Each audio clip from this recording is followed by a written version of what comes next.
fondateur de Valuecometrics, une fintech qui aide les investisseurs professionnels à mieux prendre en compte des critères ESG dans leurs décisions d'investissement et à améliorer globalement leur engagement auprès des entreprises sur les sujets extra-financiers.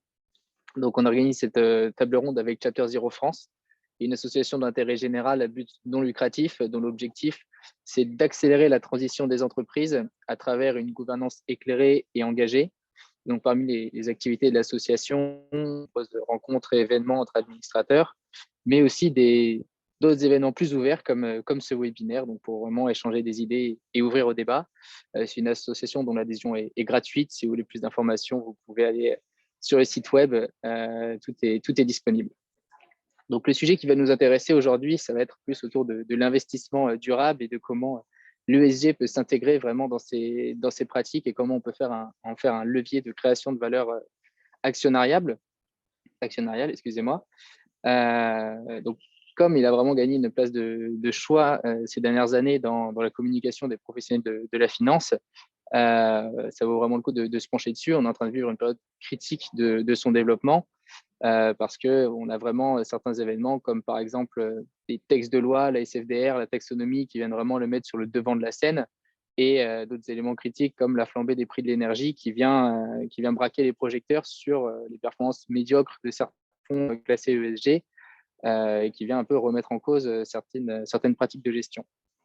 Par exemple, récemment, et plus autour de problématiques de greenwashing, les autorités allemandes ont fait une descente chez les gestionnaires d'actifs DWS et ils ont déclaré qu'ils envisageaient de porter plainte pour fraude concernant ces déclarations de durabilité. On a un vrai enjeu en fait de réussir à bien définir ce qu'est la durabilité, l'ESG, comment on l'utilise et pouvoir contrôler effectivement ce qui est fait pour que ce soit utilisé de manière efficace et juste par les gestionnaires d'actifs comme par les administrateurs de sociétés. Donc, cette descente, elle a quand même provoqué la démission du directeur général, Ashoka Worman, excusez-moi. Donc, c'est un vrai avertissement pour ceux qui continuent à utiliser l'ESG comme un outil de marketing superficiel. Il a juste essayé depuis 2018 de construire une marque au-delà de sa maison mère Deutsche Bank. Il s'est dit que c'était une bonne idée. Et en fait, non, ça nécessite quand même beaucoup de structure et une vraie démarche, un vrai engagement. Sinon, on peut avoir quand même ce genre de sanctions derrière. Et évidemment, on ne peut pas apporter des changements structurels majeurs en juste 2 ans comme il a annoncé le faire. Et donc, quand ça a été révélé par Désiré Fixler, la lanceuse d'alerte, tout de suite, ça a pris énormément d'ampleur. Maintenant, il y a quand même une difficulté, c'est de définir si DWS et eux, comme d'autres, ont pu réellement mentir sur un sujet aussi vague et difficile à définir que l'ESG. Qu'est-ce que c'est que la gestion durable? Qu'est-ce que c'est qu'un fonds ESG? Quel usage doit être fait des données? Quelles pratiques, processus doivent être mis en place? Pour répondre à ces questions, il y a des cadres d'études et de reporting qui voient le jour pour essayer de mieux vraiment mesurer et parler de ces sujets extra-financiers. C'est une première étape qui est indispensable avant de réellement intégrer ces enjeux dans les stratégies d'investissement. Maintenant, on peut se demander jusqu'où les administrateurs peuvent être aussi impliqués dans ces processus. En matière de reporting, donc comme j'en parlais, il y a quand même 2 principales initiatives concurrentes qui sont en cours de développement au niveau des entreprises, que je parlais jusque-là pas mal des investisseurs. Il y a l'ISSB, donc l'émanation de l'IFRS, qui cherche à mettre en place des reportings en simple matérialité, c'est-à-dire qu'ils vont regarder que l'impact de l'environnement sur l'entreprise et les risques financiers que ça implique, donc vraiment très axé sur le côté financier. Et de l'autre, on a l'EFRAG, qui est l'initiative européenne, donc c'est un groupe de travail qui travaille pour créer des nouveaux textes européens et qui, eux, devraient mettre en place un reporting à partir de 2025 qui devrait être axé sur la double matérialité. Donc, c'est-à-dire qu'il prendrait à la fois cette matérialité financière en compte, mais aussi la conséquence des activités de l'entreprise sur son environnement, qui est donc la matérialité d'impact.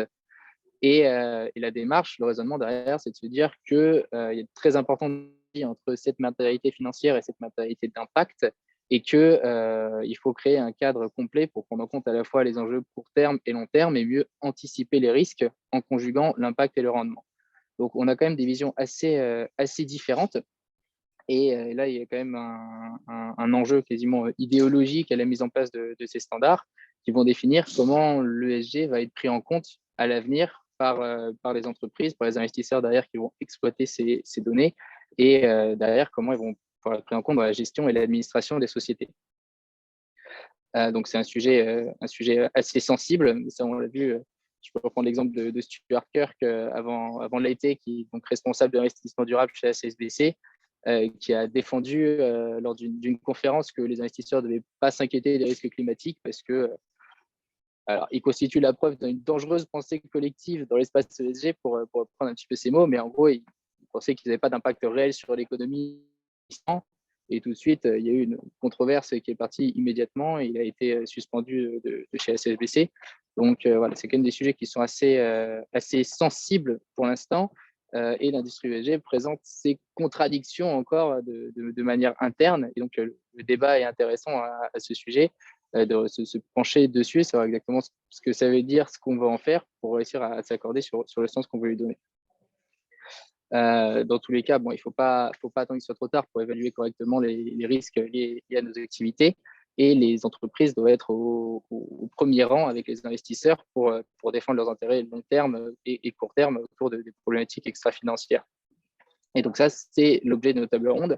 Comment conjuguer les deux? Comment faire de l'ESG un levier de création de valeur actionnariale? Comment vraiment apporter du résultat financier en prenant en compte ces critères-là? Comment l'intégrer dans le projet d'une entreprise pour opérer les transitions nécessaires et pérenniser son activité?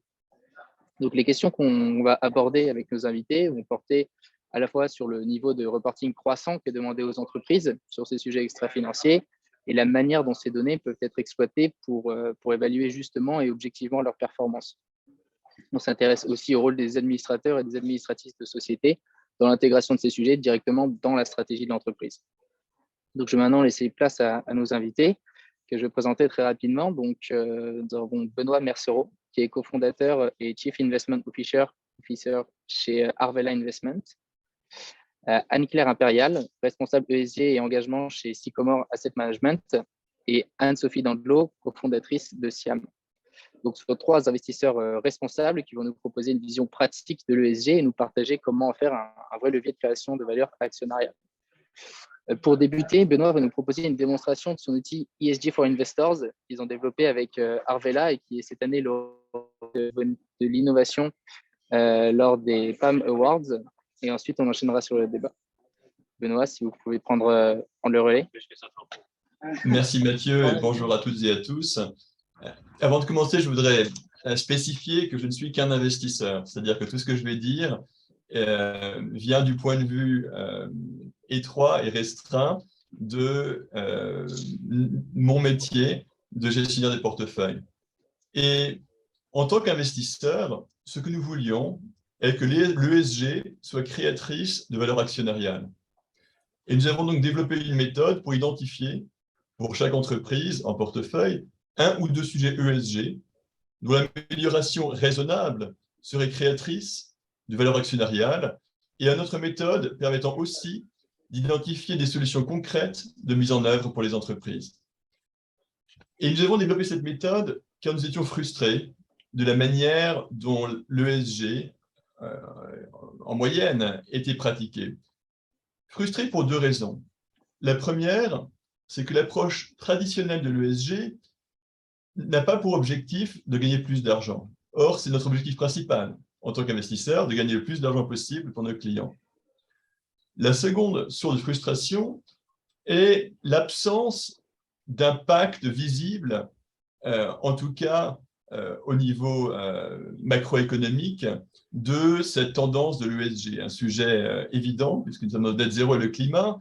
Les associations d'investisseurs promettant de s'aligner avec le net zéro fleurissent, réunissant des sommes toujours plus importantes d'actifs. Pourtant, chaque nouveau rapport du GIEC sur le climat nous annonce que les émissions carbone augmentent à un rythme encore plus accéléré que ce que prévoyait le rapport précédent. Et donc, cette absence d'impact visible était une autre source de frustration. Et nous pensons que ces deux choses sont liées. C'est-à-dire qu'il y a peu d'impact, en moyenne, car la manière traditionnelle d'aborder l'ESG n'a pas pour but de gagner plus d'argent.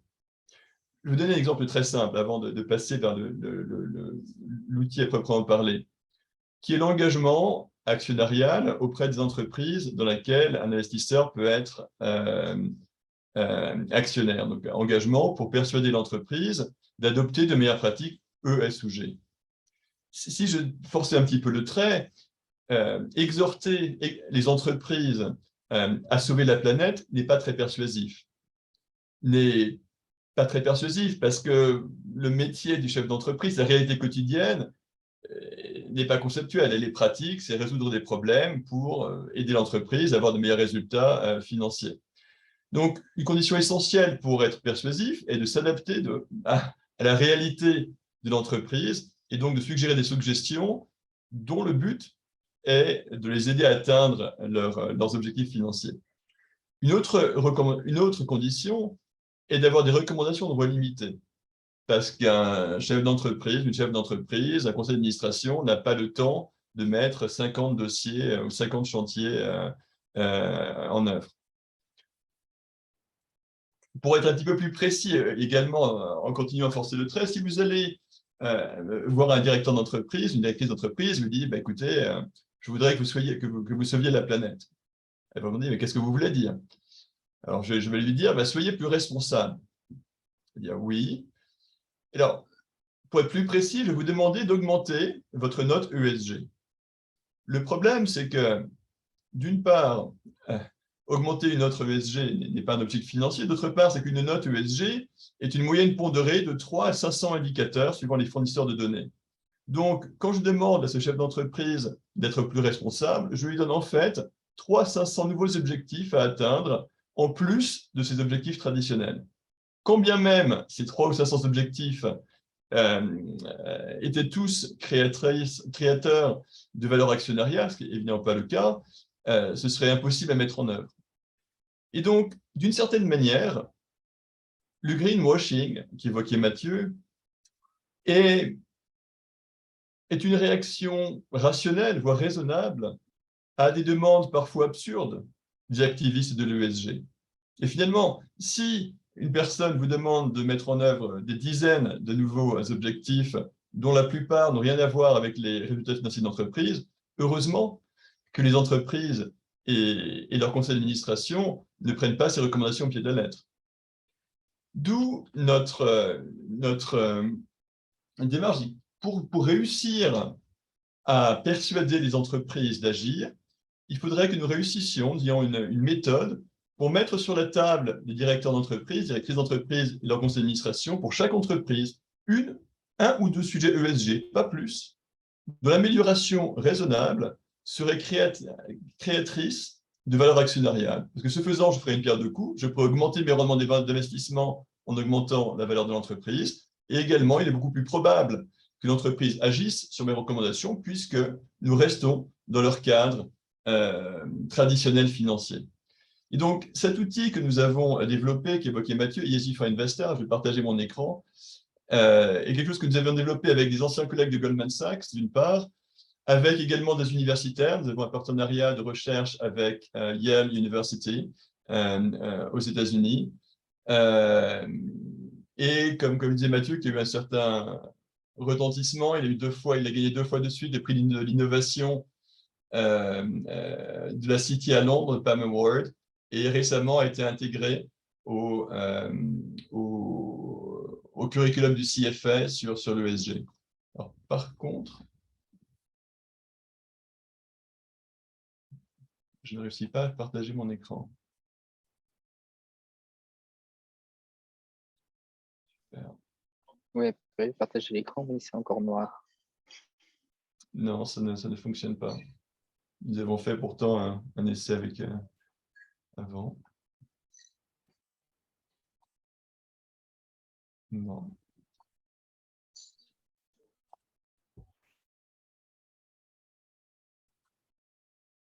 Est-ce que tu veux que j'y aille? Moi, je réessaye une deuxième fois, sinon je veux bien. Alors, oui. Vous voyez bien l'écran maintenant? Formidable. Ouais. Donc, c'est un site esgforinvestors.com qui est disponible sur Internet. Et là, il y a plusieurs outils, mais là, je vais parler uniquement d'un d'entre eux, qui s'appelle Engagement Maximizer. Combien cela fonctionne? Vous pouvez rentrer le nom d'une firme. Ce matin, nous regardions avec des collègues BASF, peu importe pourquoi. Et le graphe que vous voyez reflète le gain actionnarial potentiel associé avec l'adoption des bonnes pratiques du secteur pour une liste de variables ESG, les émissions carbone, la gestion des déchets, l'utilisation de l'eau, la promotion des femmes, la diversité homme-femme du conseil d'administration, et ensuite des variables de gouvernance, qui reflètent comment les marchés en moyenne valorisent ces variables suivant les secteurs d'activité. Ce que ce graphe dit pour BASF, c'est que par exemple, si BASF réduisait sa consommation d'eau en ligne avec le premier décile de son secteur, donc le secteur des matériaux en Europe, ses profits augmenteraient de telle manière que le cours de bourse de BASF serait 17% supérieur. En revanche, promouvoir les femmes au sein de l'entreprise peut être une bonne idée pour d'autres raisons, mais sur un impact négligeable sur le cours de bourse, environ 2%, c'est-à-dire zéro. Enfin, c'est ce que 2%, ça correspond à la volatilité journalière du cours de bourse. Et donc, cet outil-là nous permet, parmi les centaines de variables ESG disponibles, d'en identifier 2, en l'occurrence, dont l'amélioration pourrait être créatrice de valeur actionnariale, à savoir, dans le cas de BASF, les émissions carbone et l'utilisation de l'eau. Bien sûr, jusqu'à maintenant, tout ça est basé sur une analyse statistique des entreprises. Donc, ça ne prend pas en compte toute la richesse, toute la complexité de l'entreprise. Et donc, une personne qui connaît très bien BASF, ce qui n'est pas mon cas, devrait utiliser ce menu d'analyse parmi ces 2 variables et dirait « Oui, je comprends, Benoît, pourquoi ton modèle a mis sur la table les émissions carbone. Pourtant, connaissant mieux la réalité concrète de BASF, la réduction des émissions carbone ne serait pas créatrice de beaucoup de valeur financière. En revanche, pour l'eau, ton approche a mis le doigt sur quelque chose d'important. En effet, la manière aujourd'hui dont BASF gère l'eau nuit à ses résultats financiers et il y a quelque chose à faire. La question suivante, bien sûr, est que pourrait faire BASF pour résoudre le problème? Ce qu'elle pourrait, et cet outil permet en fait d'identifier les pairs de BASF pour aller y chercher des bonnes idées de mise en œuvre. Par exemple, c'est la fonctionnalité en dessous. Identify best peers with regard to donc water usage dans la même industrie, par exemple, globalement. Et là, ce que l'outil fait, c'est qu'il vous donne une liste d'entreprises dont l'amélioration de l'utilisation de l'eau n'est pas associée avec une création de valeur actionnariale. Pourquoi? Parce que ce sont les entreprises les plus avancées de cette industrie. Donc, c'est le premier décile de cette industrie. Et là, dans la liste, c'est une liste d'une 10-12 entreprises, quelqu'un qui connaît bien son industrie et ce secteur, ce qui n'est pas mon cas, pourrait dire, dans cette liste d'une douzaine d'entreprises, seules 2 sont vraiment pertinentes, des éléments de comparaison les plus pertinents pour BASF. Par exemple, j'invente Umicore et Kirkland Lake. Et dans ce cas-là, l'analyste ou l'entreprise elle-même pourrait aller analyser ce que font ces deux concurrents ou ces 2 pairs sur d'autres continents pour mieux gérer l'eau et les déchets, pardon, non, l'eau, c'est bien sur l'eau, pardon, et en revenir avec des suggestions concrètes de solutions pour BASF. Donc vraiment, si on prend cet outil, ce qu'il permet, c'est 2 choses. C'est pour chaque entreprise en portefeuille de passer de quelques centaines d'indicateurs à ESG à 2 ou 3, dont l'amélioration pourrait être créatrice de valeur actionnariale. Et ensuite, pour les 1 ou 2 retenus après une analyse plus poussée qualitative de l'entreprise, d'identifier les concurrents ou les pairs les plus avancés pour pouvoir aller chercher des solutions pour résoudre concrètement ces problèmes pour l'entreprise. Et donc, c'est vraiment cette approche que nous avons mis en œuvre pour pouvoir, donc, pour chaque entreprise, identifier un ou deux sujets ESG dont l'amélioration raisonnable serait créatrice de valeur actionnariale, qui pour nous est la stratégie la plus séduisante en tant qu'investisseur, car non seulement elle nous permet d'avoir plus de rendement, mais également nous permet d'avoir plus d'impact, puisque nous donnons des incitations financières aux entreprises et aux autres actionnaires d'agir. Donc voilà, en résumé, notre approche qui est disponible. Donc l'outil dont j'ai parlé est disponible gratuitement sur le site esgforinvestors.com. Donc si cela vous intrigue, vous pouvez aller le regarder, et il couvre plusieurs milliers d'entreprises. Voilà en résumé. Merci. Merci beaucoup, Benoît, pour cette démonstration. Donc, en effet, c'est très clair ce que vous pouvez apporter. Et puis, bon, il faut aussi voir que sur ESG for Investors, ce n'est pas le seul outil. Hein. Il y a aussi un outil d'optimisation de portefeuille. Donc, bon, il y a moins de creuser. Vous avez développé pas mal de méthodologies et qui sont accessibles, du coup, comme vous le disiez, en libre accès. Donc, la base de ça, c'est quand même les données qui sont émises par les entreprises, en tout cas celles qu'on peut aller chercher sur elles. Mais la base, quand même, la plupart du temps, c'est quand même le reporting qu'elles font dans un cadre réglementaire. Donc, on va repartir de ça, on va repartir de la base pour une première question. Il y a de plus en plus de cadres qui sortent, la SFDR, la CSRD bientôt, la taxonomie qui va imposer d'autres obligations. Certaines entreprises, particulièrement les plus petites, peuvent se sembler un petit peu se sentir intimidées par cette avalanche réglementaire. Est-ce que vous pensez que la réglementation va trop loin, trop dans le détail? Quel serait le bon niveau de reporting, d'après vous, pour mettre en place ce genre de méthode et de processus vraiment efficace au niveau de la valeur actionnariale? Benoît, si vous voulez commencer.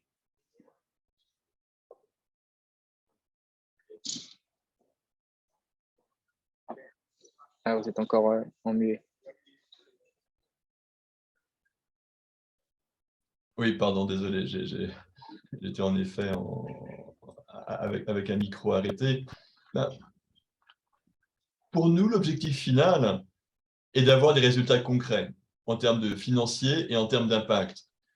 Et donc, la production de données est utile, mais ce n'est pas une fin en soi. Et mon impression, c'est qu'aujourd'hui, pas il y a 10 ans, mais aujourd'hui, dans un monde où il y a des données quand même très disponibles, il y a beaucoup de temps qui est alloué à produire des données et peut-être pas assez de temps alloué à se demander comment utiliser ces données pour augmenter les profits des entreprises et en avoir un impact dans le monde réel. D'accord. Ça a tendance à mobiliser des ressources, mais il ne faut pas reporter pour reporter. Il faut vraiment avoir cette vision derrière. Anne-Sophie, est-ce que vous partagez ce point de vue?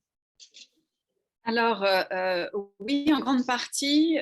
Cependant, j'ajouterais que finalement, il y a quand même une utilité importante pour nous, gestionnaires d'actifs, d'avoir accès à un certain nombre de données.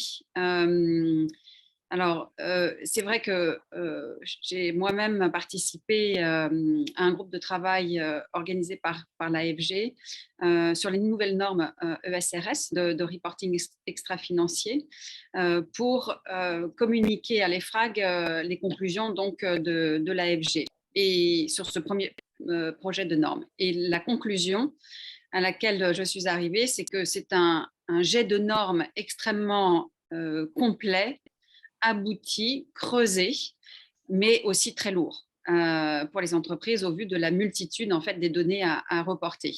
Et heureusement qu'il y a encore beaucoup de temps devant nous, mais enfin finalement pas tant que ça, 2-3 ans, avant que ces normes rentrent en vigueur. Donc, afin d'avoir des données fiables, en fait, ça va prendre du temps.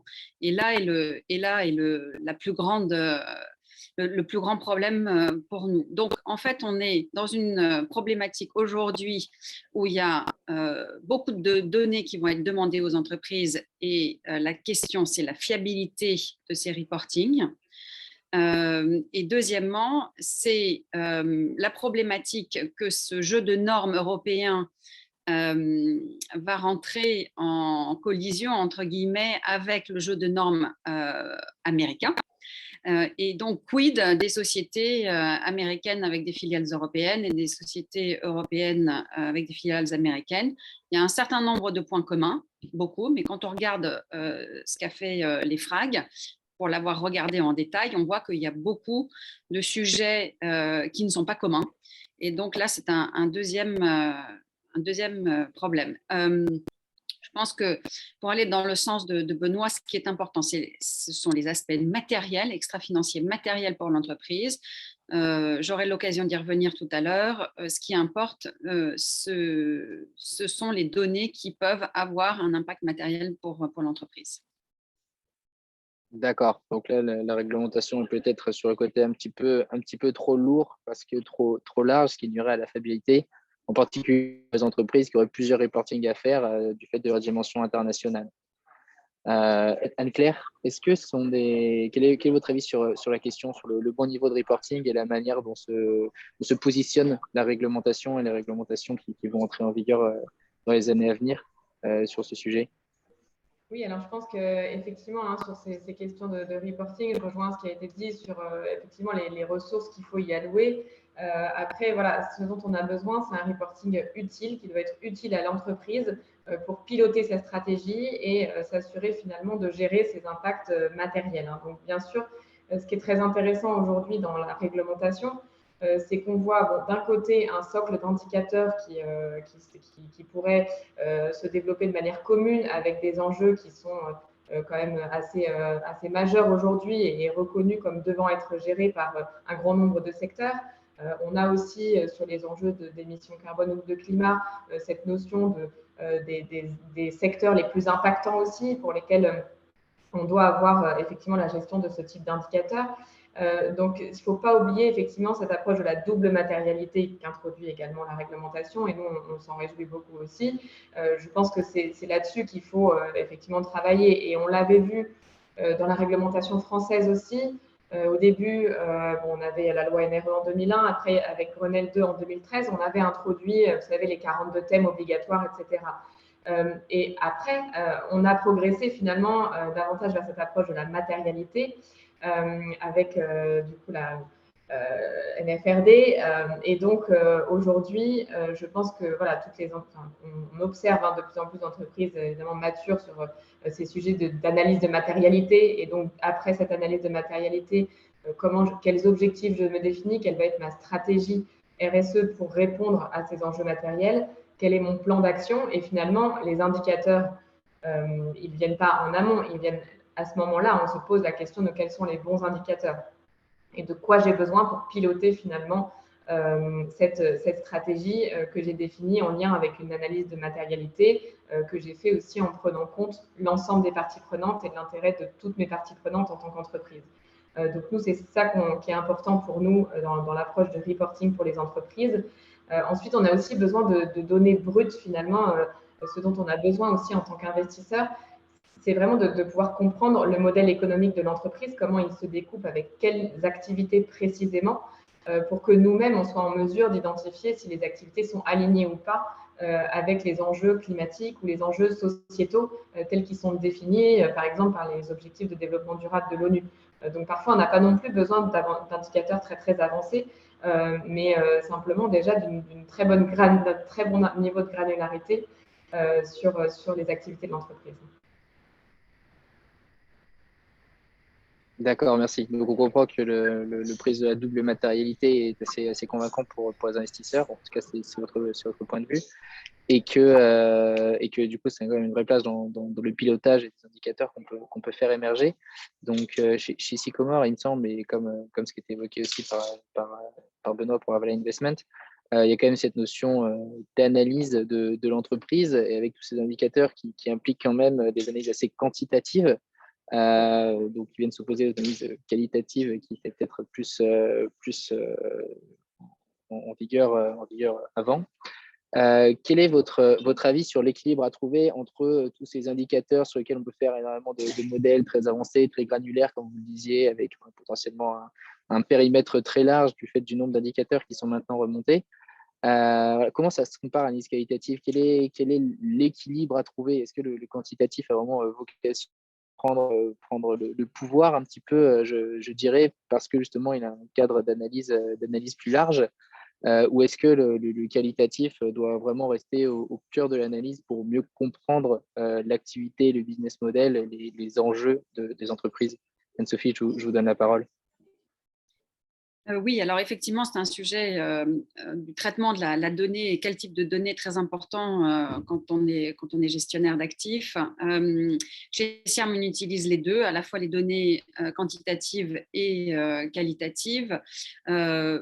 Finalement, quand on regarde les données, on voit qu'il y en a beaucoup des données quantitatives, donc des données extra-financières quantitatives, comme par exemple le nombre de tonnes de carbone émises par million de revenus de l'entreprise, le nombre d'accidents du travail, le nombre de femmes au conseil d'administration, le turnover au niveau du top management. Donc, beaucoup sont factuelles et donc quantitatives. Le principal donné, c'est la qualité et qui mène à se poser la question suivante de comment sont collectées ces données en interne, en fait. Et le sujet devient de plus en plus important. On a même vu certaines entreprises avoir des task force dédiées à la collecte de la donnée extra-financière de 5-6 personnes, par exemple. On a vu, alors pas à temps plein, mais qui proviennent du monde des RH, de l'IT, des achats, du marketing, de la logistique, en fait, pour s'assurer que la qualité de ces données monte en puissance et de façon à l'automatiser au fur et à mesure.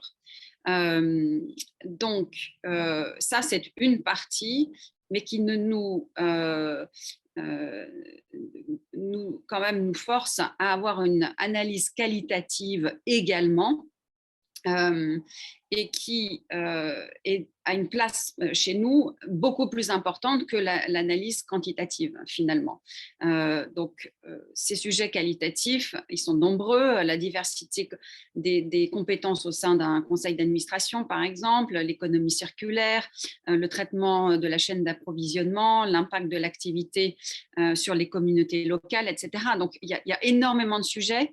Et donc, c'est en faisant une combinaison des deux, tout en se concentrant sur les sujets matériels, ne pas perdre de vue ça. Je pense que c'est un discours commun que nous avons tous les trois aujourd'hui, pour ne pas charger l'entreprise de requêtes non nécessaires et surtout non créatrices de valeur. Alors pour ça, nous nous appuyons sur différents providers de données ESG avant de passer à la phase de recherche, des providers qui donnent de la data qui proviennent de l'entreprise et des providers qui utilisent l'intelligence artificielle et qui capturent en fait les points de vue de différentes parties prenantes sur le comportement des entreprises. D'accord, donc c'est vrai que j'entends quand même trois arguments qui viennent modérer l'enthousiasme qu'on peut avoir vis-à-vis de l'analyse quantitative, à savoir certaines dimensions qui sont difficiles à évaluer de manière justement quantitative, comme par exemple les compétences au board, la fiabilité des données qu'on peut avoir, ça va nécessaire de reporter si derrière, effectivement, on n'a pas des données fiables et auditables, et le fait que toutes les données ne sont pas forcément pertinentes et matérielles pour l'entreprise. Donc, ça laisse quand même une large part au qualitatif chez SIAM. Benoît, chez Arvela Investment, quel est votre point de vue? Parce que vous avez quand même une dimension assez quantitative avec cet outil Arvela de ESG for Investors. Est-ce que en termes de gestion, c'est vraiment quelque chose un socle central, ou est-ce que pareil, vous avez un équilibre entre le quantitatif et le qualitatif? Pour les sujets ESG et pour l'engagement en particulier, c'est vraiment un mélange des deux. C'est-à-dire que l'analyse quantitative permet de restreindre intelligemment l'univers des actions ESG possibles et également d'identifier des entreprises concurrentes ou similaires qui pourraient être une source d'inspiration pour des actions concrètes que l'entreprise pourrait prendre pour s'améliorer. Et ensuite, l'analyse qualitative permet d'appréhender l'entreprise dans toute sa riche complexité et ainsi de prendre des décisions adaptées à cette réalité. Donc, c'est vraiment un mélange des deux. Le quantitatif ce sont des outils de tri, de réduction de l'univers des actions possibles. Et le qualitatif, c'est comprendre l'entreprise et sa réalité. D'accord, donc c'est vraiment un processus en 2 étapes où le qualitatif va guider dans le quantitatif, va guider le qualitatif sur lequel il y aura une vraie décision qui sera prise. D'accord, donc ouais, on a vraiment un processus qui est en place. Qu'en est-il chez Sycomore, Anne-Claire, de votre méthodologie, comment est-ce que vous trouvez l'équilibre entre les deux? Oui, alors chez Sycomore, effectivement, on a un modèle d'analyse ESG propriétaire qui s'appelle SPICE et qui est avant tout qualitatif. Donc, en fait, notre modèle SPICE, finalement, c'est un modèle d'analyse fondamentale qu'on a augmenté avec l'intégration des enjeux ESG et qui vise à évaluer l'entreprise au regard de ses relations avec l'ensemble de ses parties prenantes. Donc, le S pour la société et les sous-traitants, le P pour people, les collaborateurs, le I pour les investisseurs. Et là, on aura à la fois l'analyse de la robustesse du modèle économique et l'analyse de la gouvernance, le C pour les clients et le E pour l'environnement. Sur ces 5 piliers, on a à peu près 90 critères, chacun pouvant être évalué en général avec une dimension qualitative en première approche, quelles sont les politiques de l'entreprise, sa stratégie sur les différents sujets. Et puis, évidemment, on a besoin de données quantitatives pour évaluer finalement la performance de l'entreprise. Quand on parle d'accidentologie, par exemple, bien sûr qu'on se réfère au reporting en matière d'accident du travail. Ensuite, on a aussi besoin dans nos prises de décision d'investissement d'objectiver un maximum les choses. Donc oui, après cette analyse qualitative et quantitative, on a une note à la fin sur SPICE, mais on a aussi développé d'autres métriques qui nous permettent notamment de bien évaluer le positionnement des produits et services de l'entreprise au regard des enjeux environnementaux et sociétaux. Donc, je vais prendre juste une petite minute pour vous présenter la NEC, qui est la Net Environmental Contribution, donc qui vise à évaluer finalement dans quelle mesure les produits et services de l'entreprise contribuent aux enjeux de la transition écologique. Donc, on n'est pas uniquement sur le climat, on est sur une métrique qui va prendre en compte les enjeux climatiques, la pollution de l'air, la biodiversité, l'eau et les ressources, y compris donc les déchets et l'économie circulaire. Et cette métrique, en fait, ça va vous paraître un peu simpliste parce qu'on arrive à un pourcentage qui s'exprime entre moins 100% et plus 100%. Comment ça fonctionne? En fait, au 0%, c'est une métrique qu'on a développée par chaîne de valeur. Donc, je vais prendre l'exemple de la chaîne de valeur de la mobilité. Donc, pour se déplacer aujourd'hui, on utilise une voiture avec un certain nombre de caractéristiques. Et pour faire ce déplacement avec cette voiture sur 1 km avec un passager, on va avoir un certain nombre d'impacts environnementaux que l'on connaît grâce aux bases de données sur les analyses de cycle de vie. Donc, on va pouvoir se dire, aujourd'hui, pour me déplacer en moyenne, j'ai ces impacts environnementaux-là, et ça, c'est ma solution qui a une NEC de 0%. Toutes les solutions pour déplacer un passager par kilomètre qui auront moins d'impacts environnementaux évalués grâce à des analyses de cycle de vie seront dans le positif, et celles qui auront plus d'impact négatif sur l'environnement seront dans le négatif. Et ainsi, on peut positionner le train à plus 100% par exemple, l'avion évidemment dans les négatifs, etc. Et ensuite, par entreprise, on regarde les produits qui sont proposés par chaque entreprise et on peut du coup évaluer l'ANEC de l'entreprise en fonction de la part du chiffre d'affaires sur les trains, la part du chiffre d'affaires ou pour un automobiliste sur un constructeur automobile sur les différentes technologies de voitures disponibles. Et donc ainsi, on a un chiffre consolidé à l'échelle de l'entreprise et on peut se dire, si j'ai un fonds qui veut contribuer aux solutions pour la transition écologique, je vais mettre une exigence minimum de NEC, donc strictement supérieure à 0 par exemple. Et là, je sais que toutes mes décisions d'investissement sont prises pour favoriser les solutions vers la transition écologique. Et à la fin aussi, on est capable nous-mêmes de rendre compte de cette contribution à la transition écologique de nos investissements. Donc voilà comment, finalement, il y a beaucoup de qualitatifs aussi, parce qu'il faut bien connaître le modèle économique de l'entreprise et comment il se décompose. Mais ensuite, on a un outil très quantitatif qui nous permet d'arriver à la fois à des prises de décision d'investissement plus objectives, une meilleure analyse de l'entreprise, bien sûr, et à la fin aussi une capacité de reporting pour nos clients à nous aussi. Merci beaucoup, Anne-Claire. Donc, on voit que vous avez des méthodologies et des cadres d'études qui sont assez avancés et du coup, vous poussez le qualitatif de manière très intégrée avec le quantitatif jusqu'à la décision d'investissement avec notamment l'ANEC. C'est très intéressant aussi ce que vous dites sur le côté d'objectif, que le côté quantitatif est très objectif, finalement, il permet de justifier, d'appuyer une décision plus sûrement peut-être que du quantitatif, en tout cas de justifier plus efficacement. Donc c'est très intéressant de voir les trois démarches assez différentes dans le panel de l'utilisation du quantitatif pour supporter ces décisions. Donc, vous parliez de quelque chose qui me semble est assez différenciant chez Sycomore et chez l'ANEC, mais vraiment d'aller voir et quantifier l'impact de chaque produit et chaque unité de production des entreprises que vous analysez. Dans quelle mesure est-ce que c'est un critère qui est prépondérant? On peut se demander même de manière plus générale quels sont les bons critères à prendre en compte. Juste Vous voyez chez Arvela, donc il y avait… Excuse-moi, je pense que les participants, ils ne sont pas en mute, Alix, et donc on entend un bruit pas possible. Donc, tu peux mettre tout le monde en mute, et puis si les gens veulent intervenir… Oui, normalement, tout le monde est mis en mute, mais bah, je vais regarder. Okay. Ouais. Excuse-moi, Mathieu. Pas de souci. Je reviens à ma question qui était essentiellement quels sont les bons critères à prendre en compte. On avait, je pense, un petit peu deux extrêmes qui ont été présentés avec Arvela, avec je crois qu'il y avait 9 critères, 8 ou 9 sur la plateforme qui étaient vraiment centraux, et Sycomore qui ont vraiment cherché énormément de signaux jusqu'aux technologies utilisées dans les produits. Quels sont pour vous les bons critères à prendre en compte et dans quelle mesure est-ce qu'il faut vraiment les cibler et les adapter aux entreprises qu'on analyse? Je vais demander à Benoît peut-être de s'exprimer en premier sur le sujet. Oui, les bons critères vont dépendre beaucoup des secteurs d'activité et des entreprises. Donc, il est essentiel d'identifier ces critères pertinents pour chaque entreprise afin qu'elle puisse concentrer leurs efforts sur une amélioration ciblée des sujets pertinents sans perdre de temps à répondre à des questions sur des dizaines de sujets anecdotiques pour elle. Et cela peut sembler très restrictif de s'intéresser à 1 ou 2 sujets par entreprise.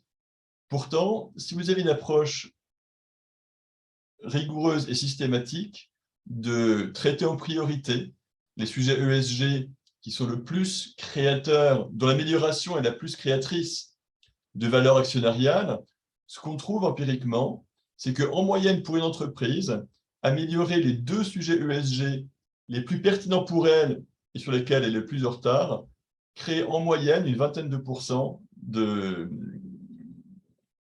valeur actionnariale. C'est le prix de l'entreprise pourrait augmenter d'environ 20%. Et donc, focaliser ses efforts sur un nombre très limité de sujets ESG très bien choisis peut être très pertinent et très puissant en termes et de rendement et d'impact. D'accord, donc c'est vraiment cette dimension opérationnelle à prendre en compte. Comment est-ce qu'on va agir sur les indicateurs qui est très importante chez Arvela. Et donc, toute la science, c'est de sélectionner ces indicateurs et non pas de réussir à en prendre beaucoup en compte. Anne-Sophie, vous, chez CIAM, quelle est votre démarche en fait, pour sélectionner quels vont être les sujets d'intérêt dans votre analyse, quantitative ou qualitative, à propos de l'extra-financier? Alors, nous, chez SIAM, nous partons de la nomenclature SASB, des 26 matérialités pour nos recherches. On exclut d'emblée un certain nombre de ces matérialités sur lesquelles nous savons que nous n'allons pas procéder à un engagement actif avec les entreprises, comme par exemple on exclut le risk management systémique ou d'autres qui, pour nous, ne sont pas matériels pour l'entreprise. Mais ce n'est pas suffisant. À partir de là, comme on utilise à la fois les aspects quantitatifs et qualitatifs, nous approfondissons et nous sommes aussi en parallèle attentifs aux controverses. Et notre force vient du fait que l'on va travailler en relatif quasiment exclusivement. Nous allons analyser un peu comme ce qui est fait dans ESG for Investors. Nous allons analyser une entreprise que nous allons comparer à ses plus proches pairs ou sociétés concurrentes. Et cela va nous permettre d'affiner finalement ce que l'on va pouvoir demander dans notre engagement actif à l'entreprise en question. Et porter finalement ces entreprises vers du best in class. Donc, c'est vraiment une approche à base d'un socle commun d'analyse à un certain nombre, à tous ces secteurs d'activité dans lesquels on intervient. On a un socle commun de matérialité sur lesquels on veut engager de façon systématique. Les émissions de gaz à effet de serre, c'en est un. C'est quasiment dans la totalité des entreprises dans lesquelles nous investissons que nous engageons sur ce sujet-là. Et donc, s'ensuit le plan de décarbonation, la gestion de la politique énergétique. Donc ça, c'est vraiment un pan important d'engagement. De façon quasi systématique aussi, on engage sur, sur la gestion des fournisseurs. Et après, il y a bien sûr d'autres types de critères qui finalement ne sont que les socles. Je ne vais pas tout dévoiler non plus de la façon dont on travaille. Mais ensuite, en revanche, on passe à l'étape suivante qui est d'analyser en fonction du secteur quelles pourraient être les matérialités suivantes sur lesquelles on souhaite engager avec l'entreprise. Et là, ça dépend bien sûr de chaque secteur. En parallèle de tout ça, n'oublions pas que nous faisons aussi une analyse financière et stratégique de l'entreprise. C'est-à-dire que chacun de nos analystes en interne financiers sont aussi formés à l'ESG et on pense que c'est plus performant pour avoir vraiment travaillé sur cette question depuis de nombreuses années. C'est plus performant d'avoir des analystes qui sont à la fois des experts financiers et extra-financiers. D'accord, donc on a plusieurs étages, le socle commun extra-financier, spécifique extra-financier, mais qui est aussi très lié avec l'analyse financière. Comme disait Benoît en début de webinaire, c'est vrai que les deux sont très liés et ils doivent se servir l'un et l'autre, chercher du rendement et de l'impact. Et donc, on peut arriver un peu au cœur du sujet qu'on cherche à aborder. Comment ces analyses ESG, donc vous avez commencé un petit peu à aborder le sujet, Anne-Sophie, comment ces analyses ESG peuvent-elles influencer concrètement la valorisation des entreprises? Comment est-ce qu'elles s'intègrent dans une évaluation financière? Anne-Claire, est-ce que vous pouvez nous dire un petit peu quelle est la démarche et la vision de Sycomore sur ce sujet? Oui, effectivement. Alors, comme je vous l'expliquais, notre modèle SPICE, c'est un modèle donc intégré qui nous permet d'avoir cette vision à 360 de l'entreprise. Et donc, elle aboutit à notre note fondamentale. Donc, on aboutit pour chaque entreprise à une note qui est comprise entre 1 et 5, 1 étant la moins bonne note et 5 la meilleure note.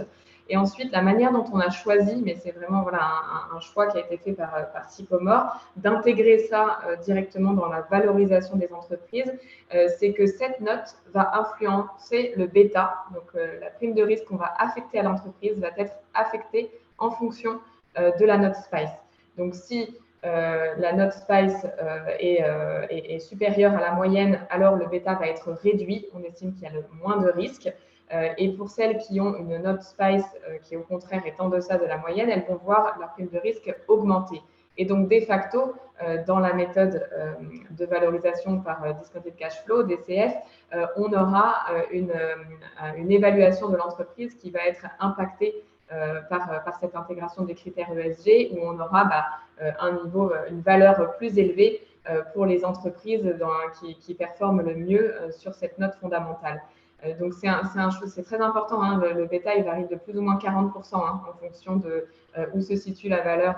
Donc, derrière, ça peut avoir des impacts assez importants sur le niveau de cours cible que l'on établit pour chaque entreprise. Et c'est un choix assez, quelque part, arbitraire que l'on a fait, mais par conviction que effectivement, c'était important de pouvoir l'intégrer de cette manière. Ensuite, bien sûr, dans nos décisions d'investissement, en fonction de chaque stratégie d'investissement par fonds, on a des critères stricts. Et donc, quand on a un fonds qui s'appelle Sycomore Europe Éco-Solutions, qu'utilise la NEC que je vous décrivais tout à l'heure, la NEC, elle fait partie de nos métriques que l'on regarde dans SPICE.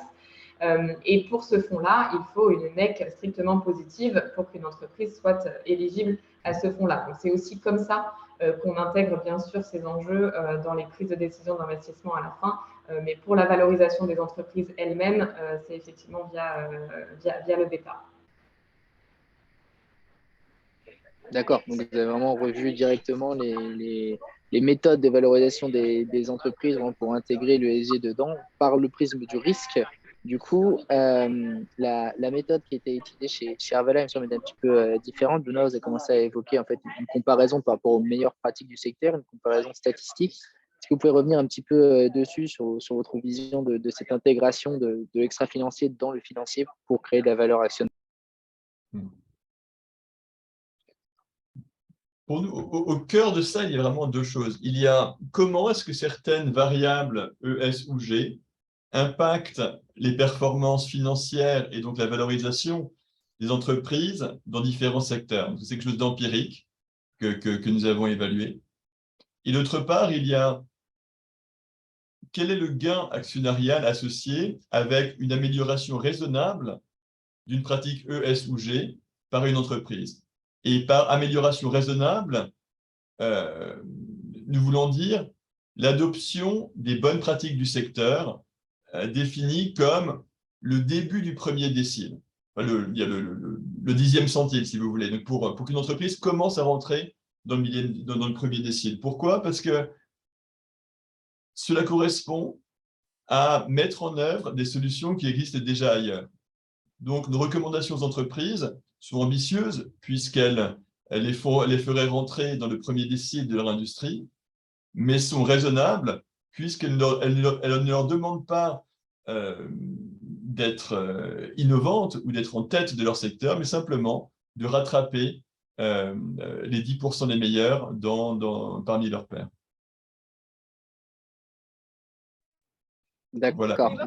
C'est assez clair la démarche que vous avez de se fonder sur l'existence qui permet Mathieu, excuse-moi, en fait. J'interviens comme mais le bruit de fond vient de chez toi. Oui, je vais remettre en route rapidement, juste. C'est la prochaine question. Donc, on vient d'aborder finalement l'impact, la matérialité financière de ces analyses. Quand je parlais en introduction, il y a aussi la matérialité d'impact qui est aussi importante à prendre en compte. Donc, ça va être l'objet de ma prochaine question. Comment ces analyses-là, qui sont faites pour créer finalement du rendement, peuvent aussi être utilisées pour créer de l'impact? Comment est-ce que vous trouvez cet équilibre aussi entre les deux et comment est-ce que vous mesurez cet impact que vous êtes capable de créer? Anne-Sophie, si vous voulez commencer. Oui, effectivement, générer un impact est au cœur en fait de nos préoccupations chez SIAM. Historiquement, nous sommes un acteur de la gestion extrêmement engagé. Je pense que maintenant tout le monde le sait et tout le monde a dû suivre au cours de ces 10 dernières années notre engagement actionnarial actif. Certains ont parlé d'activisme. Nous, on ne peut pas faire dire que c'est tout simplement un engagement actif. C'est notre devoir fiduciaire en tant que gestionnaire de faire cela. Alors, notre vision sur cette gestion ESG, elle n'est pas basée sur de l'exclusion ou en tout cas très peu, ni sur du désinvestissement. C'est ce qu'on appelle nous l'âge 2.0 de la gestion ESG. Et seuls les best in class, finalement, et ne s'intéresser qu'au best in class ne suffit plus. Donc, chez SIAM, nous avons 4 étapes pour générer un impact réel. C'est la phase de sélection, la phase de recherche, la phase d'engagement actif et la phase en assemblée générale. Donc, la phase de sélection, donc elle est propriétaire sur des matérialités. La phase de recherche, donc je l'ai déjà dit, c'est sur la base d'une société et de ses plus proches comparables. Ensuite, la phase d'engagement actif, on a en place chez SIAM un processus d'engagement extrêmement précis et éprouvé, puisque nous le faisons depuis presque 10 ans. Et enfin, la phase en Assemblée générale où on peut contester des résolutions en Assemblée générale ainsi que déposer des résolutions. Bien sûr, on va favoriser le dialogue. Dans la très, très, très grande majorité des cas, c'est ce que nous arrivons à faire. Donc, maintenir ce dialogue avec l'entreprise. Et on voit qu'au fur et à mesure de ces 10 dernières années, le dialogue est de plus en plus facile sur un certain nombre de ces sociétés. On parle beaucoup d'activisme vert. Je trouve que cela est plutôt relatif, probablement une connotation relativement négative, probablement liée aussi au fait que beaucoup d'ONG se sont emparées de ces sujets-là et que parfois, malheureusement, ces ONG peuvent avoir une approche relativement dogmatique, pas toutes bien entendu. Je trouve qu'en tant qu'actionnaire, en tant qu'investisseur, on se doit d'avoir une approche pragmatique parce que le but, encore une fois, est d'avoir un impact. Et peut-être un petit dernier point, nous, on identifie 5 façons de créer de la valeur actionnariale grâce à notre engagement. Le premier, c'est en tirant finalement ces sociétés, en les accompagnant, en les aidant à devenir des best-in-class, elles deviennent plus attractives pour des fonds qui ne font que du best-in-class. Le deuxième, c'est la fameuse prise de risque qui a déjà été évoquée, avec une baisse de cette prime de risque, une baisse du WACC, une augmentation donc des valorisations relatives et des meilleurs taux de financement. La troisième création de valeur actionnariale, c'est parce qu'il y a une meilleure gestion des risques réputationnels, réglementaires, opérationnels. Quatrième façon de générer de la valeur actionnariale grâce à cet engagement actif extra-financier, c'est parce que ça crée de nouvelles opportunités dans l'entreprise. Donc, on touche là à la stratégie de l'entreprise, débouchés, nouveaux marchés, etc. Et la cinquième façon de générer de la valeur actionnariale grâce à cet engagement, c'est aussi parce que ça peut générer des coûts, des économies de coûts, tout simplement. Donc, nous, on a fait un choix de faire de l'engagement pour cet impact sans faire partie de grands réseaux. C'est vrai qu'on ne fait pas partie de, par exemple, Climate 100, etc. C'est un choix qu'on a fait parce que nous sommes plus portés sur les mid-cap, que très souvent, ces grands réseaux sont plus sur des très large cap, voire des méga cap, très concentrés sur les très gros pollueurs, donc très ciblés sur certains secteurs, alors que nous sommes secteur agnostique et donc nous faisons cela de façon indépendante. D'accord, donc on croit qu'il y a tout un processus qui est internalisé, qui est maîtrisé et qui s'exprime sur 5 dimensions au niveau de l'engagement et qui est vraiment adapté pour votre cible particulière que sont les mid-cap. Donc, on a vraiment une démarche qui est très précise. Chez Sycomore, est-ce que vous avez une cible qui est similaire, une cible qui est différente et quelle est votre approche pour faire ça? Parce qu'effectivement, avec notamment la NEC que vous avez développée, Anne-Claire, on voit que vous avez quand même des insights très, très précis sur certaines actions de l'entreprise. Comment est-ce que ça se matérialise dans votre engagement, dans votre retour aux entreprises et dans la manière dont vous les aidez à avoir plus d'impact? Oui, effectivement, en tant qu'investisseur, alors en particulier chez Sycomore, on est entreprise à mission. Et donc notre mission, c'est de contribuer à une économie plus durable et plus inclusive en générant des impacts positifs pour nos parties prenantes. Donc déjà, on a fait ce choix d'intégrer dans nos statuts cette mission. Et donc, le premier objectif associé à cette mission, c'est d'effectivement augmenter finalement la contribution environnementale et sociétale de nos investissements. Et donc vraiment dans cette logique de recherche d'impact. Donc bien sûr, ce sont les entreprises qui ont les impacts, je dirais, sur le terrain liés à leurs produits et services. Et à leurs pratiques d'entreprise. Mais nous aussi, en tant qu'investisseurs, on a certains leviers pour justement faire en sorte qu'elles augmentent quelque part ces impacts. Donc nous, la manière dont ça se passe, et effectivement, je rejoins aussi l'approche présentée par Anne-Sophie sur le fait qu'on est en dialogue finalement permanent avec les entreprises et que ce sont ces dialogues qui nous permettent d'identifier des axes d'amélioration, de les transmettre à l'entreprise et de faire en sorte aussi avec cette approche de matérialité, que l'entreprise se focalise justement sur ces impacts-là et sur le fait d'accélérer ces impacts positifs et puis surtout de maîtriser ces impacts négatifs. Ensuite, dans l'engagement, c'est vrai qu'on a plusieurs outils à notre disposition. Donc simplement, voilà, le dialogue et donc la transmission d'actes d'amélioration concrets avec des objectifs précis que l'on transmet aux entreprises et que l'on suit dans le temps, et qui sont plutôt des dialogues individuels. Et ensuite, on a parfois des opportunités de faire des dialogues collectifs, et donc là, d'être finalement plus fort aussi dans notre dialogue avec l'entreprise.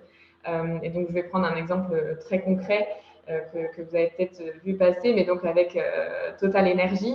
Une entreprise sur laquelle on est très peu investi dans nos classifications de fonds, mais pour les fonds qui accompagnent les sociétés en transformation.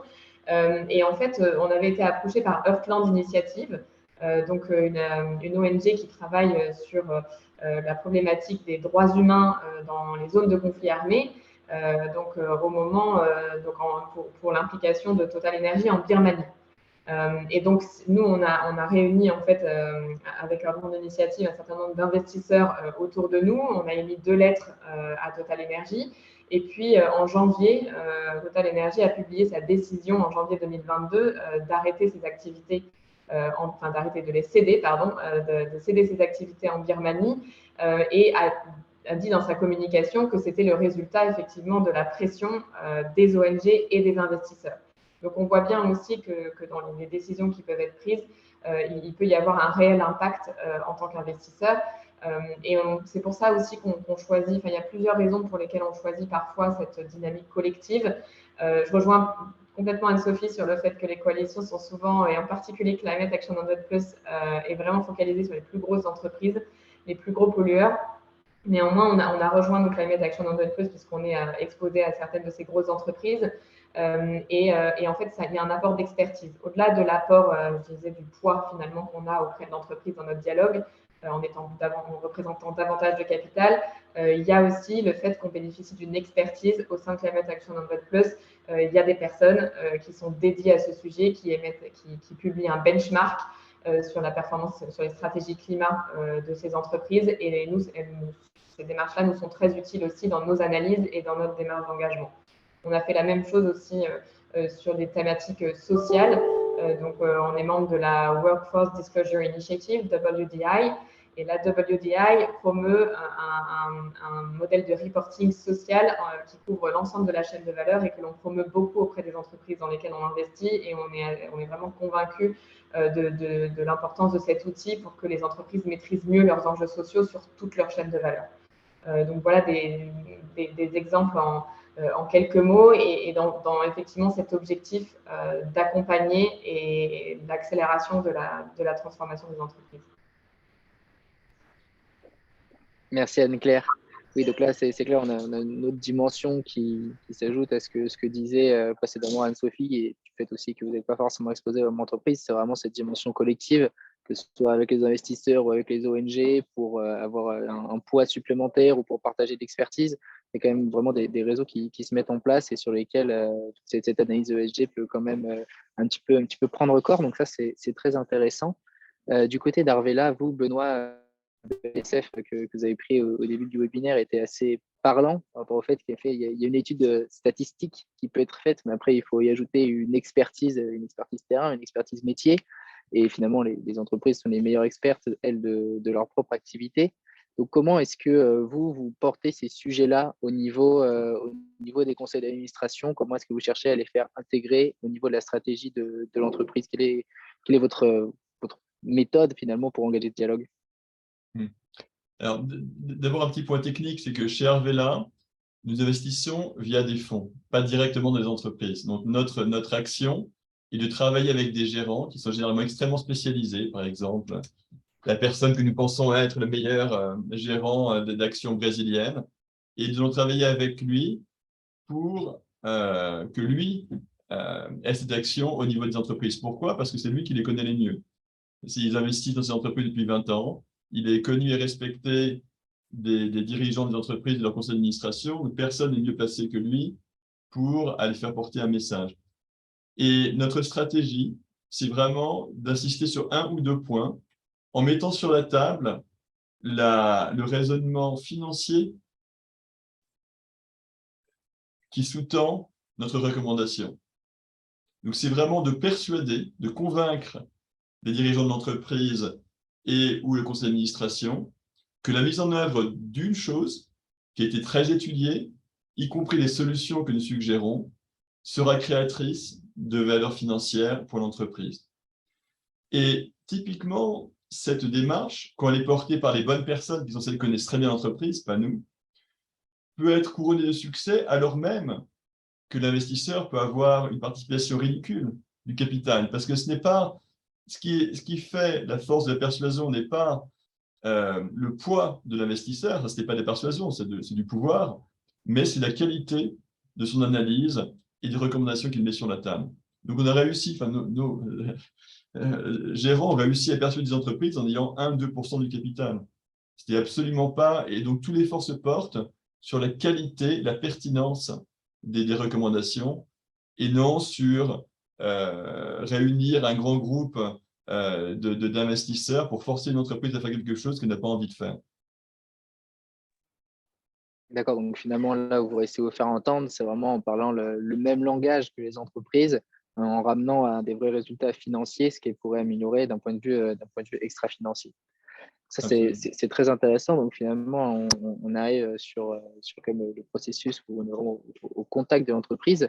Pour vous, pour se focaliser plus précisément sur le rôle des administrateurs, quel est le rôle qu'ils devraient avoir dans l'intégration des critères ESG dans la politique des entreprises, quels sont les sujets clés en fait sur lesquels eux peuvent se positionner, comment faire. Vous êtes un petit peu sur l'étape précédente où Benoît, vous venez de dire, vous étiez en train d'essayer de donner des conseils et de produire des analyses. Maintenant, comment est-ce qu'eux, ils peuvent vraiment prendre possession de ces conseils et les mettre en œuvre? Quelle est vraiment la démarche qu'eux doivent adopter? Anne-Sophie, quel est votre avis sur la question? C'est un sujet absolument crucial. Nous sommes persuadés chez SIAM depuis très longtemps que la gouvernance régit finalement le E et le S par ailleurs, que s'il n'y a pas une bonne gouvernance, ces sujets extra-financiers ne peuvent pas être bien traités en interne dans l'entreprise. C'est pour ça que historiquement chez SIAM, nous nous sommes beaucoup intéressés à ces sujets de gouvernance.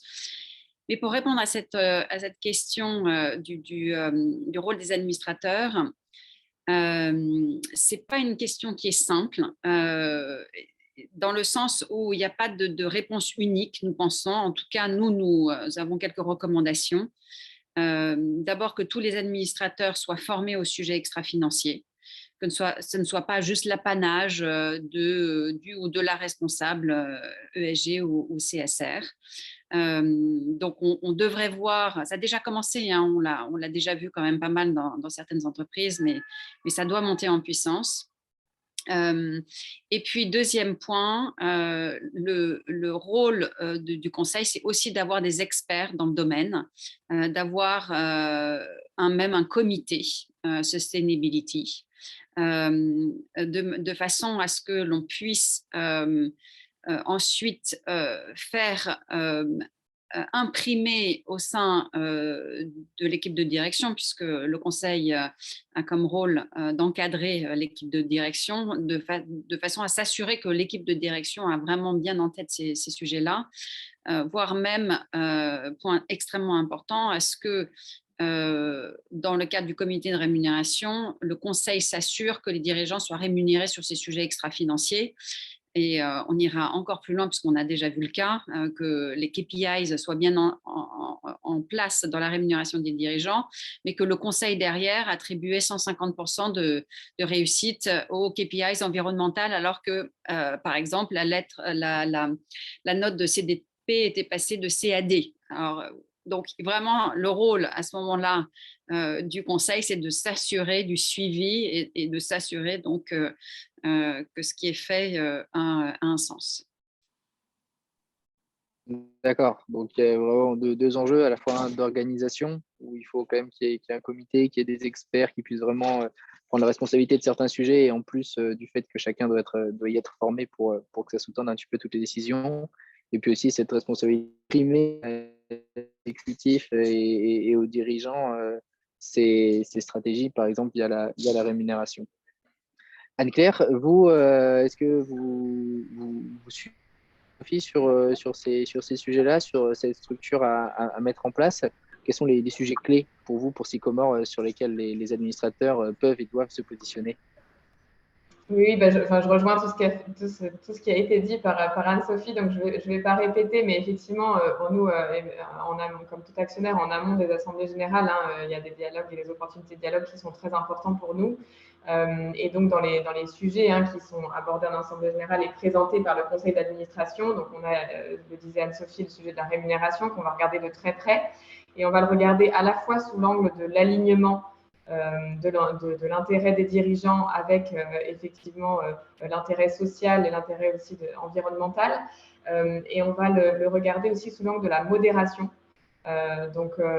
Pour nous, il est important aussi et c'est dans le rôle des administrateurs de s'assurer de l'acceptabilité sociétale, on pourrait dire, mais aussi d'une certaine équité finalement de la rémunération des dirigeants par rapport à la rémunération des salariés. Nous, l'exercice qu'on fait, c'est que lorsqu'on a accès à la rémunération médiane dans l'entreprise, on prend la rémunération médiane dans l'entreprise et on regarde comment elle se situe par rapport à celle du dirigeant. Et si le dirigeant gagne plus de 240 fois cette rémunération médiane, ça veut dire qu'il gagne plus en une journée qu'un salarié en un an payé au SMIC. Voilà, c'est ce seuil qui a été fixé et qui arrive à 4,6 millions sur le package de rémunération du dirigeant. On va être amené à s'exprimer contre cette rémunération.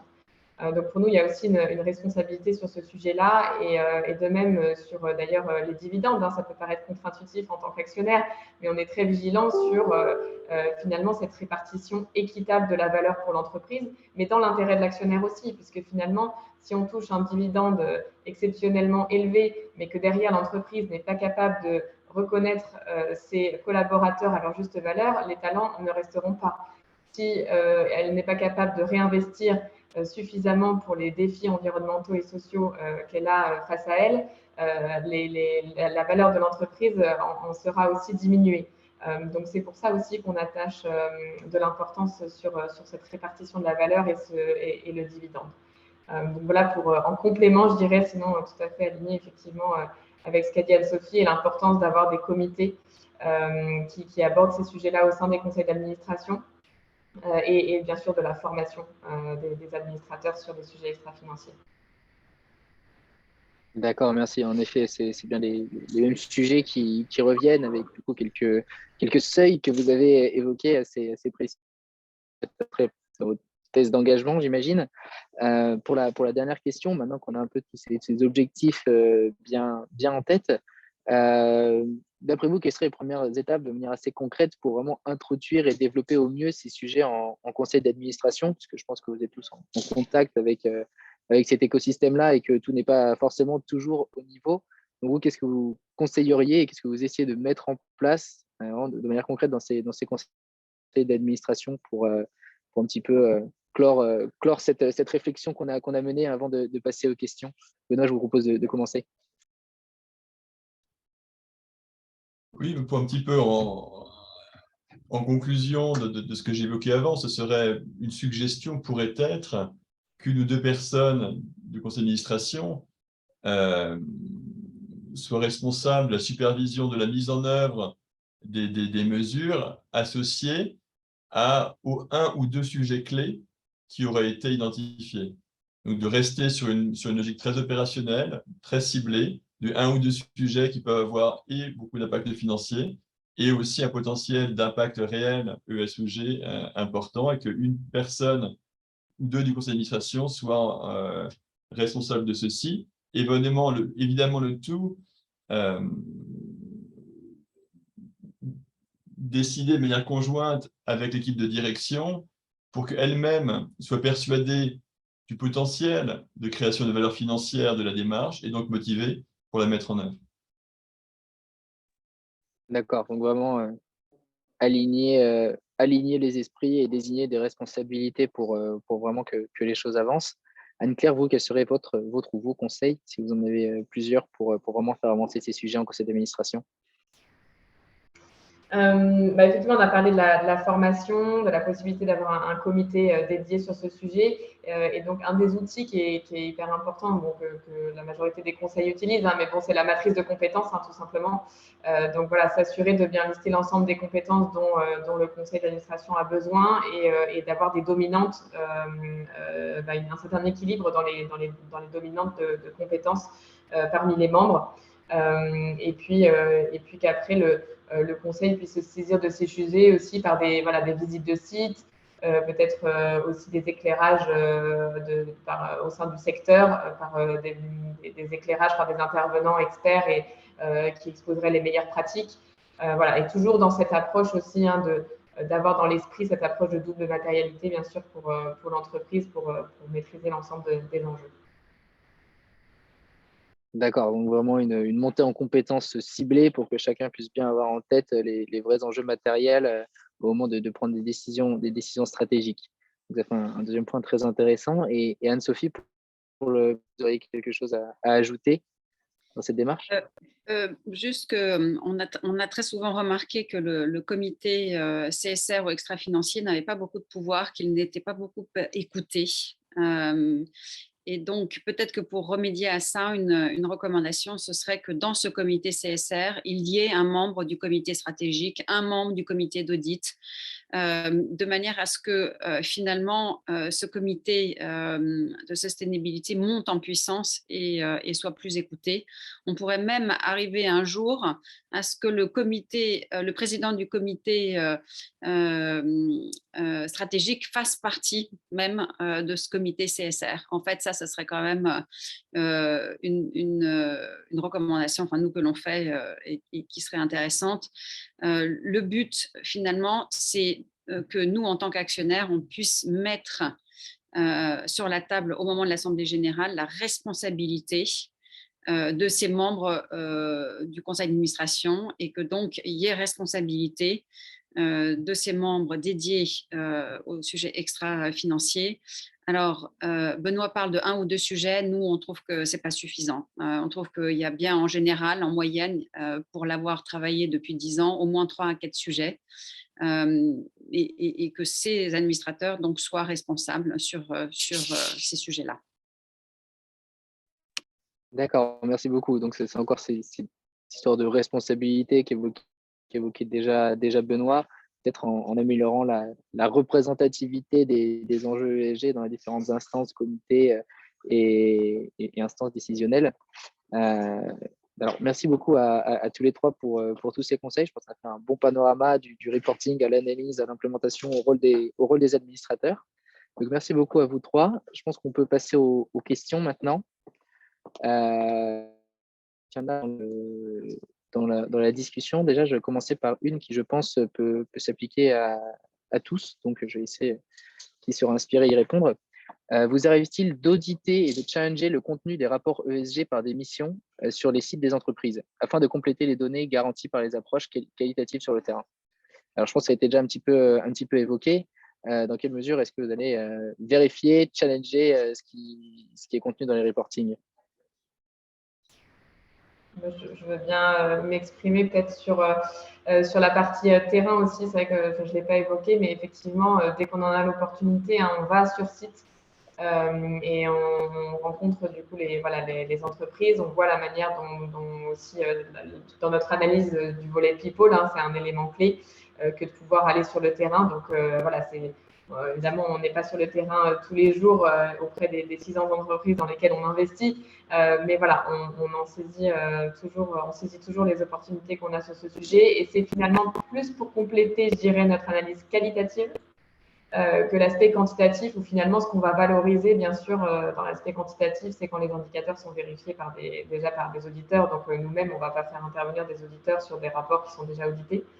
Mais effectivement, dans nos relations aussi avec les data providers, lorsqu'on fait appel pour certaines données à des prestataires externes, on les challenge aussi beaucoup sur leurs propres données, quand nous-mêmes, on a accès directement parfois à l'entreprise aussi sur certaines données. Donc, c'est un challenge permanent, c'est certain. Ouais, les dimensions qualitatives de de l'analyse vient vraiment challenger le côté reporting. Bon, ça plein de gens qui sont déjà audités, mais il y a aussi une entente intelligente avec les prestataires de services. Est-ce que Anne-Sophie Bonneau, vous les exprimez sur cette question ou on passe à la suivante? Et si c'est bon pour vous, plus exactement orienté pour Benoît. Agir sur 2 problématiques ESG clés augmente en moyenne de 20% la valeur des entreprises. Donc, c'est ce que vous avez dit.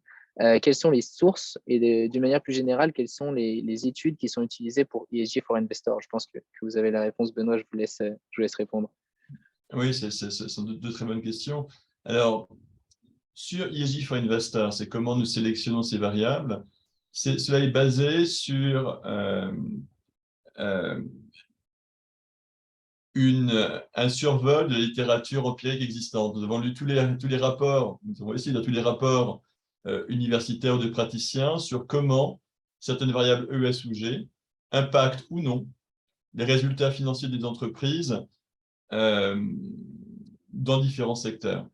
Et nous avons voulu sélectionner dans notre modèle que des variables pour lesquelles il y a beaucoup d'évidence dans d'autres études universitaires que ce sont des variables qui, au moins dans certains secteurs, contribuent aux résultats financiers des entreprises. Parce que c'est vraiment ça qui nous intéresse. Donc ça élimine déjà énormément de variables ESG. Ensuite, sur ce chiffre de 20% en particulier, ça provient de notre recherche qui est publiée dans une revue scientifique internationale, que nous nous efforçons toujours pour ESG for Investors de valider la rigueur et le côté innovant de nos travaux en les publiant, en essayant de les publier dans des revues scientifiques internationales. En effet, il me semble que c'est d'ailleurs disponible sur le site d'ESG for Investors ou celui d'Arvela, mais en tout cas, ils sont disponibles publiquement. N'hésitez pas à poser d'autres questions si vous en avez pour les différents intervenants. Je vois qu'il y en a une autre qui va aussi être plutôt pour Benoît. Est-il réaliste de retenir 7 variables dans votre outil ESG for Investor pour identifier les opportunités de création de valeur? Je pense que vous avez déjà commencé à répondre sur la démarche que vous avez menée à sélectionner ces 7 variables-là. Et après, il y a un exemple précis. Pour Orpea, par exemple, le critère le plus impactant est Carbon Emissions. Croyez-vous que ce soit le problème de la société? Comment êtes-vous arrivé à cette conclusion finalement sur celui-ci qui est mis en avant? Alors, sur les variables, elles sont au nombre de 8 sur le site, mais en interne, nous en avons 11, en fait. Et à terme, nous sommes en train de travailler avec Yale pour augmenter le nombre de variables couvertes. Néanmoins, je ne pense pas qu'il sera jamais au-dessus d'une quinzaine. Pourquoi? Parce qu'il n'y a pas plus d'une quinzaine de grands sujets ESG qui ont une application financière dans certains secteurs et pour lesquels il y a quand même des données.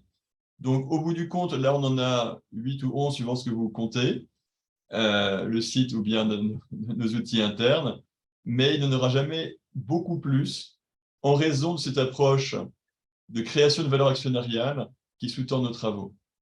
Et dans le cas d'Orpea, comme je le mentionnais précédemment, nos outils ne sont que des outils. Ils permettent de passer de quelques centaines de variables ESG à 2 ou 3. Et l'analyse qualitative prend ensuite le relais pour valider ou non la pertinence des 2 ou 3 variables suggérées pour telle ou telle entreprise. Donc, le cas d'Orpea, qui est une société que je ne connais pas, donc je n'ai pas d'opinion sur cette variable pour cette entreprise particulière, le travail de l'analyste, de l'investisseur, sera de valider ou non la pertinence des émissions de carbone pour Orpea. En pratique, les gérants avec qui nous travaillons nous disent qu'environ la moitié des variables sélectionnées par l'approche quantitative sont véritablement pertinentes pour l'entreprise. Mais néanmoins, permettre de passer de 300 variables à 3, c'est un gain de temps très appréciable pour qui veut aller au fond des choses de l'entreprise. Merci pour ces détails et ces explications, Benoît. On voit un petit peu mieux comment effectivement on arrive à ces conclusions. Nous aurons une nouvelle question qui beaucoup peut s'adresser à vous trois aussi bien. Quelle est selon vous la bonne formation ESG que devraient suivre les membres d'un conseil d'administration? Est-ce qu'il y en a vraiment une précise qui vous vient en tête ou alors au moins des directions à prendre pour un petit peu approfondir et préciser ce conseil qui a été exprimé, de vraiment améliorer le niveau de connaissance et d'expertise des administrateurs sur les sujets ESG. Alors, peut-être que je peux répondre à cette question. Nous avons une suggestion. Nous connaissons une société qui s'appelle Nautilus, qui a été fondée par Ahmed Genaoui et qui a tout un programme de formation sur les sujets environnementaux, tout particulièrement d'extrêmement bonne qualité. Après, il y a beaucoup d'autres sociétés, bien sûr, qui font ce type de formation, mais avec des experts environnementaux qui connaissent en deep dive les sujets, il n'y en a pas quand même beaucoup. Après, il y a les grandes maisons, Carbon 4 et d'autres, bien entendu.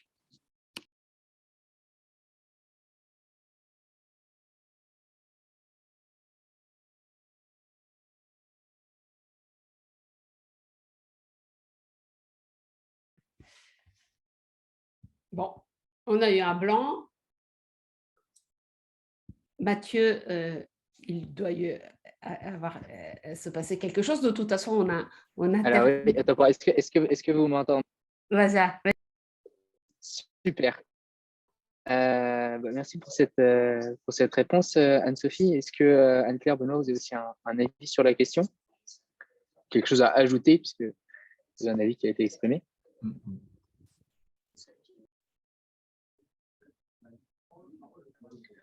Écoutez, je pense que sinon, en effet, si on a déjà fait le tour du sujet, on arrive au bout des questions et au bout du temps qu'on s'était donné. Donc, je pense qu'on peut conclure ce webinaire donc, sur ces bons conseils. Et j'espère que voilà, toutes nos questions ont eu une réponse. Et ça, c'est pas une question.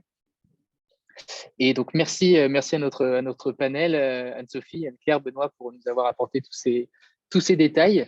Et voilà, je vous invite à aller voir le sujet, le site ESG for Investors pour pouvoir investiguer un petit peu plus précisément et trouver les sources aussi de ces recherches et peut-être aller un petit peu plus loin dans l'analyse. Merci à vous trois. Merci beaucoup. Au revoir, bon après-midi. Merci Mathieu, merci Monica. Bonne journée. Merci. Au revoir, à bientôt. Au revoir. Merci à vous.